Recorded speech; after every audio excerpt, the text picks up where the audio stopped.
Hey guys, I know it's been a while since I've been around. We had crazy holidays, hectic work schedules, and I've been working on something new for you. Hope you enjoy it.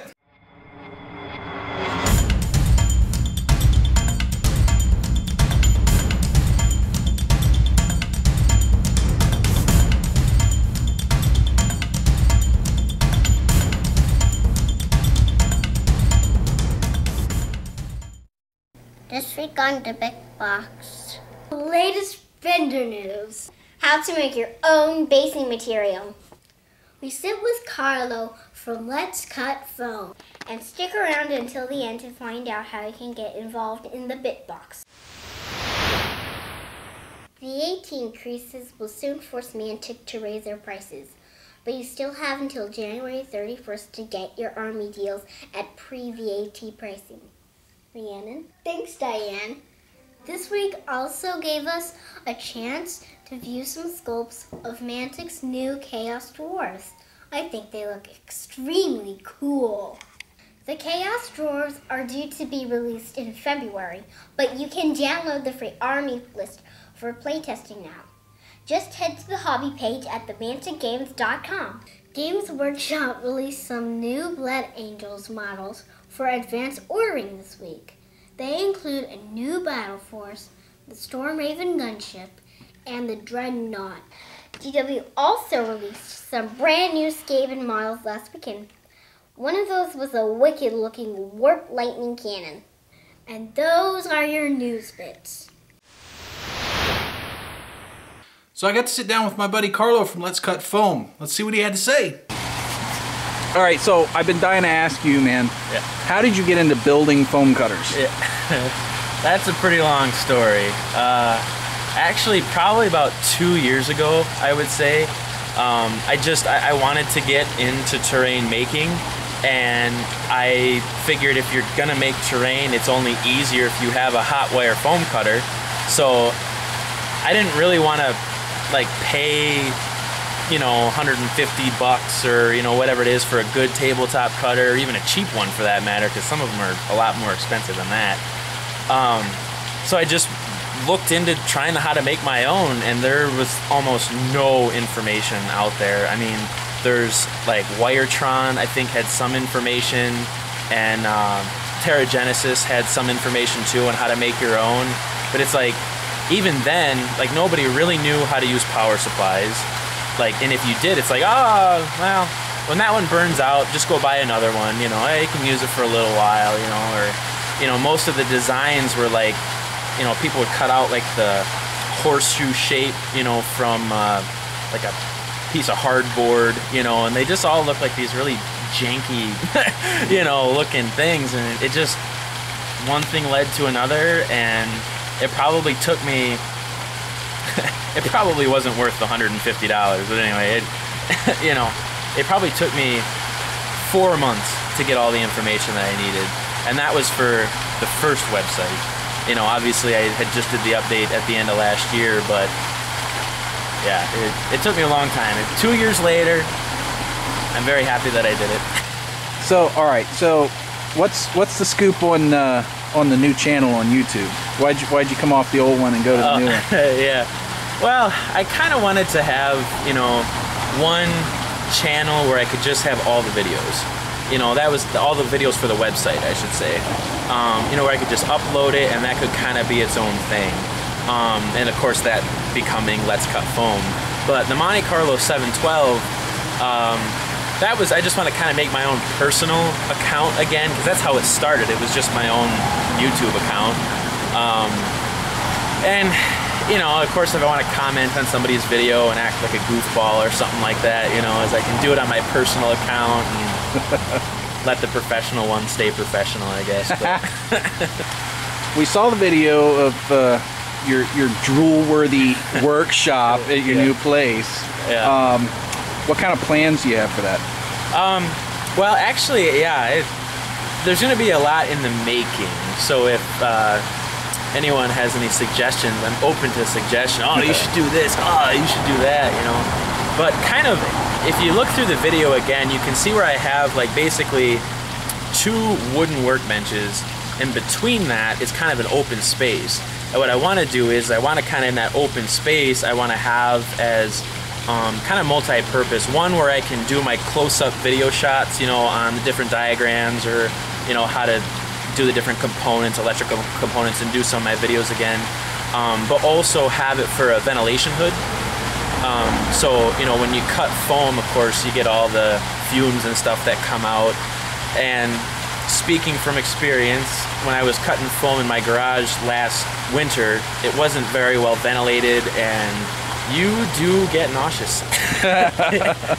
It will make you sick. So having ventilation is good, you know.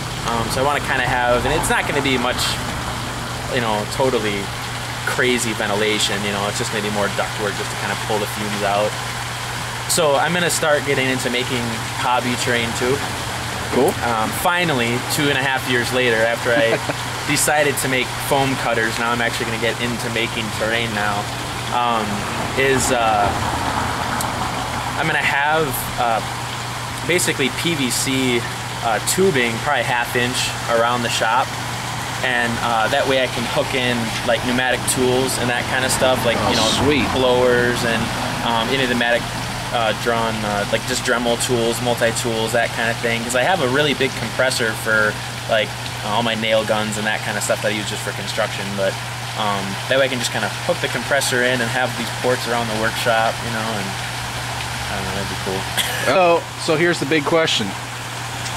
How are you going to live through not having internet access at your new place, dude? God, oh man, it's gonna be tough. I am heartbroken at having very limited internet access. I mean, I just don't even think dial-up is an option. It's not worth the money, you know, to even do dial-up. I don't know. Actually, honestly, what I think will end up becoming of it is I'm gonna start making more videos. You know, like, because I'm spending less time dicking around on the internet. You know, like, why?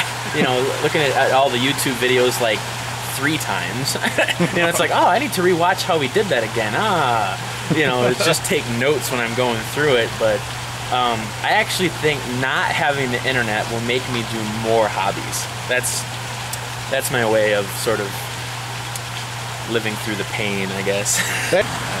All right, so currently, what is your favorite channel in the wargaming community? Ooh, good question. No, don't say mine. Yeah, yeah. I mean, you can't go wrong with Terrainaholic. Nope, you know, never. You can never go wrong with Bill. That's a tough call, though. I would say that among the top, I would have to go with James at 5-star rating. You know, awesome dude. Terrain Noob, definitely Terrainaholic, Beast of War, and Viv down at Battle Bunker. I mean, I consistently watch those 5 channels. Rock on, man. Know. So, do you actually play war games, or are you just into it for the art stuff? Oh, yeah, good question.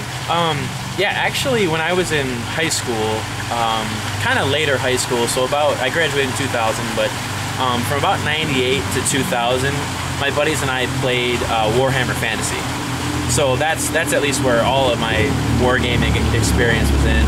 Yeah, I do play Warhammer Fantasy, but it's been probably since 2001 that I've actually played a game. It's been a while since I played Fantasy. Where I live, there's not a huge wargaming community.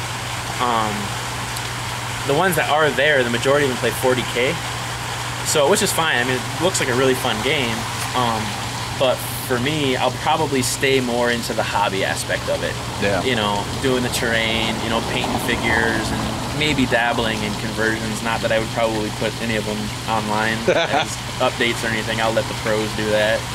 When I played heavily, I collected Empire. And then really in the last year and a half or so, like I made a couple of wish lists at GameWorkshop.com, and I'm starting to collect Warriors of Chaos and Ogre Kingdoms. So I'll probably end up having armies for those to either play with friends in the area, you know, or something like that. Oh, cool. Well, thanks, man, for taking the time to hang out and answer some questions. And I'll, you know, try to make sure you look good when I edit this stuff. All right, guys, see you later. So I've had some people ask me what I use for my basing material, both for a lot of the terrain work and for my my minis. So basically, it's this. I've got some of this, and I've got some larger stuff, and I got it all for free, so we're going to take a look at how to make that. So here I am just out in front of my house, here in the gutter where the rain's washed down all kinds of dirt. So I'm just going to scoop a bunch of this up. See, we've just got dirt in there, and I'll fill up one of these cups and then we'll take it inside and see what to do with it. Alright, so we've got our cup of dirt. And the other tools that I'm using are, I've got a splatter screen that I got from the dollar store, and this has a pretty fine mesh in it. And I got a strainer that I also got from the dollar store, and it has a pretty fine, or a bigger mesh in it, but it's still pretty small. So what we do, and I'm not going to do this because I'm inside right now and it's really messy. You'll want to do this out in the garage or out in the yard or something. I've got, these are lids from aluminum cake pans. Really cheap. You can buy them in the store, the grocery store, Walmart, Target, something like that. I'm using the plastic lids. They have aluminum bottoms. I just prefer the plastic lids. But basically I just lay the splatter screen on here. We put the strainer on top and we dump our dirt in. Shake this around a little bit and we'll be left with just the big rocks in there. So when we're done shaking that, we take our big rock container, pour the big rocks in there, set the strainer aside, and then we shake this a bit. Now all the dust and real fine dirt's going to fall down in here. You'll be left with the medium stuff. This is the stuff I'm after. So I just have another one of these set aside. I dump that in there. And so I'm left with some medium grain, medium grit rock. Now you'll notice I've got some yellow stuff in here. What that is some of this decorative sand. Now I got this whole thing from the dollar store, so it was $1, really cheap. I've used this on quite a few projects, so I don't use a lot of it, but the reason I put that in here is just to give some more texture to these rocks. Now you'll ask, well, why bother to strain those out of here and not just use the texture that's in the dirt? Well, the stuff that's in the dirt is really dusty, at least where I am. It's too fine.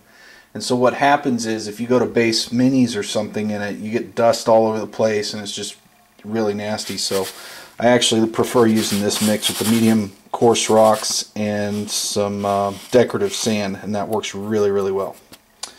So there you have it. That's it. Nice, easy, free, and readily available. So that's it for this episode of the BitBox. I hope you enjoyed it. If you have ideas for the show, just send me a PM or leave a comment below. We'll see you next time. Bye.